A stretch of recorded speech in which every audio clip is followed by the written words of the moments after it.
8h13, c'est la grande interview. Bonjour Maude Bréjon. Bonjour. Merci beaucoup d'être avec nous sur CNews et sur Europe 1. Vous êtes députés ensemble pour la République des Hauts-de-Seine. On va, comme tous les jours, balayer l'actualité, évidemment. Je voulais vous entendre tout d'abord sur cette phrase prononcée par Marion Maréchal sur la chaîne I24 News. Si Jean-Marie Le Pen avait été davantage écouté sur la question de l'immigration, il y aurait probablement beaucoup moins d'actes antisémites en France. Est-ce que vous êtes d'accord avec cette analyse ?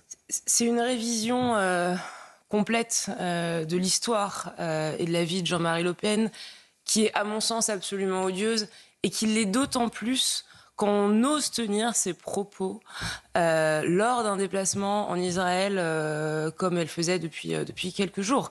Il ne s'agit pas de ressasser le passé en permanence et moi je suis de ceux qui disent regardons de l'avant, avançons et essayons d'être le plus nombreux possible à combattre l'antisémitisme qui doit être une grande cause nationale. Pour autant, tenir ce genre de propos-là, je crois que ça signifie que Madame Le Pen, Marion Maréchal en l'occurrence, n'a pas fait son examen de conscience et n'a pas si Jean-Marie Le Pen avait été écouté sur la question de l'immigration. Pardonnez-moi, Jean-Marie Le Pen a été condamnée. Elle est en déplacement en Israël. Elle tient ce genre de propos, c'est absolument obscène à mon sens. Si on réduit l'immigration en France... Et par ailleurs, inutile. Je crois que ça dessert en plus le message, je ne vais pas lui donner de conseils, je crois que ça dessert le message qu'elle vient elle-même porter. Si on réduit l'immigration en France, on réduit l'antisémitisme ? Je crois que c'est un peu plus compliqué que ça. L'antisémitisme en France n'a pas démarré avec les vagues migratoires. Il a été pour partie ancré dans la société française. On connaît l'histoire tragique. Mais il s'est transformé. Qui a été la nôtre. Il s'est transformé ces dernières années. Pour autant, il s'est transformé. Et je ne nie pas, et je pense qu'on ne doit pas nier aujourd'hui au sein de ma famille politique, qu'il y a un lien évident entre l'antisémitisme en France et ailleurs, et la montée de l'islamisme qui prospère malheureusement. Et donc, est-ce que ça est lié pour partie à l'immigration ? La réponse est oui. Il provient essentiellement de l'islamo-gauchisme aujourd'hui, l'antisémitisme. Il est véhiculé par une partie de la classe politique et par une partie des élus de gauche, mais de façon évidente.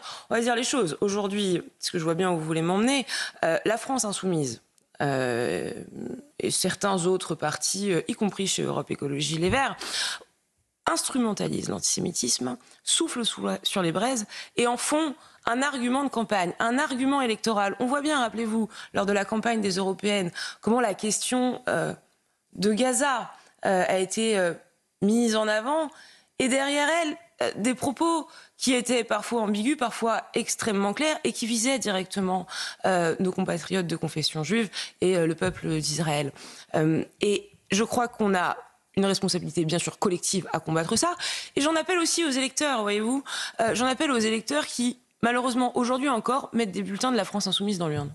Jordan Bardella donc, s'est rendu également en Israël, comme Marion Maréchal.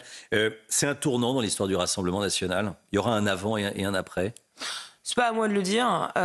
Et voyez-vous, quand je fais le lien avec la première question que vous m'avez posée... Vous pourriez le dire, vous avez non, mais quand je vois les autorités pour le dire. On a commencé cette interview enfin, vous avez commencé cette interview en rappelant les propos de Marion Maréchal Le Pen sur Jean-Marie Le Pen qui, si on l'avait écouté, dit-elle, aurait permis de combattre l'antisémitisme. Je suis pas certaine que ce soit de nature à tourner la page et à écrire une nouvelle histoire. Et par ailleurs, sans revenir à ce qui s'est passé il y a 20 ou 30 ans et sans accuser M. Bardella de faits qui se sont produits alors qu'il n'était peut-être même pas né, je n'oublie pas non plus qu'il y a un an de ça, lors de la dissolution, un peu moins d'un an, le Rassemblement national a présenté des candidats qui tenaient des propos. Il y avait eu des paroles antisémites, on se rappelle, d'images et de vidéos sur Internet.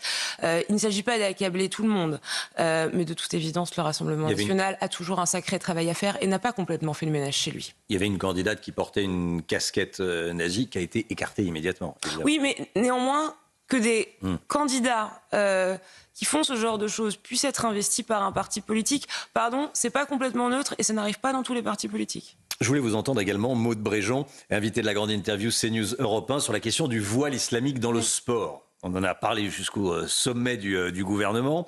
Est-ce que, selon vous, il faut déjà tout simplement interdire le voile dans les compétitions sportives ? Oui, au niveau des compétitions. Oui, je me réjouis que ce soit la position du gouvernement, de mon groupe parlementaire. Pour autant, je vais vous dire, je pense que c'est une mesure et une réflexion qui est insuffisante face à l'ampleur de l'enjeu qui est face à nous, qui est celui de l'entrisme islamiste. Moi, je suis favorable à ce qu'on puisse mener une réflexion bien plus large sur ce qu'est la laïcité en 2025. Parce que certes, il y a la question des stades de foot et des stades de rugby. Mais enfin, la question se pose bien au-delà de ça, dans bien davantage de contextes. Et elle touche de nombreuses situations. Et je pense qu'aborder la question uniquement par ce prisme-là est en fait extrêmement réducteur et qu'on devrait avoir le courage de réaffirmer ce qu'est la laïcité en 2025. Ce n'est plus la même que ce qu'elle avait été imaginée il y a 100 ans. Et on a une réflexion collective, je crois, à mener là-dessus. C'est-à-dire, quand vous dites qu'il faut une réflexion plus large, c'est-à-dire... La laïcité est attaquée, pardonnez-moi, à tous les étages de la société. Dans le sport, à l'école, à l'université, sur certains lieux de travail, parfois dans la fonction publique, peut-être dans les entreprises des gens qui nous écoutent, certains problèmes se posent à des moments. Et donc, ne répondre que par la question de l'interdiction du voile dans des compétitions sportives, très bien, mais on ne réglera pas le problème de l'entrisme islamiste comme ça. Comment on le réglera ? Il faut poser la question de l'immigration, il faut poser la question de la place des religions en France, il faut poser la question de la place de l'islam et de l'islam en France, et tous, et je crois ensemble, arriver bien au-delà des partis politiques et de nos divergences et des divergences qu'on peut avoir par ailleurs, à repenser ce que doit être la laïcité en 2025, alors que les enjeux, on le voit, changent. Maud Bréjon, qu'est-ce que ça veut dire que poser la question de la place de l'islam en France à l'école, en entreprise, également sur les terrains de foot ou à l'université? Qu'est-ce que ça veut dire très concrètement? On voit bien... que... Là, je pense aux auditeurs, aux téléspectateurs. Bon, on voit l'idée, mais c'est vague. Il ne s'agit pas de faire des amalgames. Il s'agit de dire que dans un certain nombre de contextes auxquels on a tous été confrontés, la laïcité a été remise en cause, la laïcité a été attaquée. Il s'agit de dire qu'on doit, peu importe la religion qu'est la nôtre, peu importe où est-ce qu'on est né, peu importe où est-ce qu'on a grandi, adhérer à cette valeur française extrêmement forte. Et aujourd'hui, je remarque que ce n'est pas le cas partout, et je remarque par ailleurs qu'il y a des dérives. Il peut y en avoir dans toutes les religions, mais on doit avoir le courage de les nommer. Et je pense qu'au-delà, encore une fois, des exemples, on prend par exemple celui du sport, on doit poser la question de façon beaucoup plus large. C'est un acte politique de porter un voile islamique aujourd'hui quand on est une jeune femme d'une vingtaine d'années? Ça peut être un acte politique. C'est parfois un acte politique, bien sûr. Maud Bréjon, députée Ensemble pour la République des Hauts-de-Seine, est-ce que vous avez le sentiment qu'il y a de plus en plus de femmes portant le voile islamique en France? Écoutez, ça, c'est pas à moi de le dire. Je pense qu'il faut. Non, mais je vous demande, vous, que quand vous promenez, vous êtes une femme qui est, voilà, vous connaissez la France. Est-ce que vous avez le sentiment? Est-ce que vous êtes fait cette réflexion déjà? Est-ce que vous êtes déjà fait cette réflexion? Est-ce qu'il y en a? Oui, moi j'ai grandi à Poitiers, donc quand vous passez de Poitiers à la banlieue parisienne, forcément vous voyez, croyez-moi, évidemment une différence. Mais le sujet est moins celui-là que de savoir qu'est-ce qui, pardonnez-moi, qu'est-ce qui sous-tend cette décision de porter le voile? Est-ce que c'est un choix? Et si c'est un choix, sur quoi il repose? Et est-ce que bien sûr c'est imposé? Si c'est imposé, c'est un énorme problème, ça contrevient intégralement à la question de la liberté de la femme. Et si ça porte un message politique, c'est également un problème, parce que c'est contraire à cette grande valeur de la laïcité dont je parlais tout à l'heure. Ça peut être un choix politico-religieux. Ça peut être un choix politico-religieux. C'est un choix qui, moi, m'interroge. Non pas en tant que femme politique, mais en tant que femme tout court. Parce que j'ai été élevée dans une famille où mon père m'a appris que la femme était l'égale de l'homme, qu'on n'avait pas à se cacher, qu'on pouvait vivre comme vous, messieurs, faire le même travail. Et c'est pour moi, encore une fois, pour la citoyenne que je suis, un symbole de domination de la femme et d'invisibilisation de la femme évident. Maintenant, est-ce qu'il m'appartient à moi seule d'interdire aux femmes qui le souhaitent de le porter? Non. Et j'entends cette petite musique consistant à dire il faudrait interdire le voile partout, tout le temps. je crois que c'est irréaliste. Et je rappelle, parce qu'un peu de lucidité ne fait pas de mal en politique, qu'aucune démocratie au monde n'interdit le voile dans l'espace public. Maude Bréjean, je voulais vous entendre sur cette initiative de l'Autriche qui suspend pendant 6 mois au minimum le regroupement familial. Le gouvernement autrichien dit qu'ils n'ont plus de place en centre d'accueil, qu'ils ne peuvent plus accueillir personne. En France, on a encore de la place. Est-ce que c'est une initiative que vous pourriez appeler de vos voeux? C'est une initiative, dont il faut évidemment s'inspirer. On a un vrai problème. On a un vrai problème avec le regroupement familial en France. Il faut donc évidemment le freiner et diminuer de telle sorte. Évidemment, ça n'a pas été fait depuis 2017 et l'arrivée d'Emmanuel Macron. Je sais pas si c'est pardonnez-moi, on a essayé de le faire notamment par certaines mesures lors de la loi immigration portée par Gérald Darmanin. Partie de ces mesures ont été censurées par le Conseil constitutionnel et moi j'appelle de mes vœux depuis plusieurs semaines, si ce n'est plusieurs mois, à ce qu'on puisse réexaminer ces mesures à l'Assemblée nationale. Mais quel est l'objectif? L'objectif, c'est une meilleure maîtrise de l'immigration, un meilleur contrôle de l'immigration en France. Ça passe par un certain nombre de réflexions et notamment la diminution de l'immigration issue du regroupement familial. Prenez par exemple la excellente décision de Bruno Retailleau qui a revu la circulaire Valls. Alors tout le monde non, mais un certain nombre de responsables politiques ont dit mais quel scandale, on va diminuer une immigration de travail dont on a besoin. La circulaire Valls, pour deux tiers, c'était des régularisations pour motifs familiaux. Voilà. Et donc, quand Bruno Retailleau prend cette mesure-là, il réduit l'immigration pour motifs familiaux et c'est une très bonne chose. Maude Bréjean avec nous ce matin. On va parler du budget et de la dette.